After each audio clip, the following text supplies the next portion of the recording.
लोग अक्सर पूछते हैं अगर अल्लाह है तो दिखता क्यों नहीं। ये सवाल आज के किसी एथियस्ट ने नहीं बनाया, ये सवाल एक नबी ने पूछा था।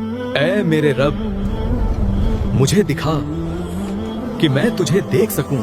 हजरत मूसा अलैहिस्सलाम ने अपने रब से अर्ज किया, ऐ मेरे रब, मुझे दिखा कि मैं तुझे देख सकूं। अल्लाह ताला ने फरमाया, तू मुझे हरगिज नहीं देख सकता, लेकिन इस पहाड़ की तरफ देख, अगर वो अपनी जगह कायम रहा तो तू भी मुझे देख सकेगा। और फिर अल्लाह ने अपने जलाल की सिर्फ एक झलक उस पहाड़ पर डाली, न पूरी जात न पूरा नूर, बस एक लम्हा, एक चमक, एक सुई भर नूर। आसमान से एक रोशनी उतरी, धीरे धीरे गिरती हुई, जैसे कदर का नूर किसी हकीकत को छूने आ रहा हो। वो नूर जब पहाड़ से टकराया तो पूरा पहाड़ पिघल गया, पत्थर राख बने, जमीन कांप उठी, हवाएं थम गईं और हजरत मूसा बेहोश होकर गिर पड़े। कई घड़ियों बाद जब होश आया तो उन्होंने सिजदे में कहा, ऐ अल्लाह, तू पाक है, मैं तुझसे तौबा करता हूँ और मैं ही पहला ईमान लाने वाला हूँ। अब सोचो, जो पहाड़ अल्लाह की झलक तक को सह नहीं सका, वो कमजोर इंसानी आंखें कैसे सहेंगी। हमारी आंखें बनाई ही नहीं गई उस जलाल को झेलने के लिए। दुनिया का सिस्टम उस नूर के लिए बना ही नहीं। लेकिन बात यहाँ खत्म नहीं होती। कुरान कहता है, वजूहुन यौमिज़िन नाज़िरा इला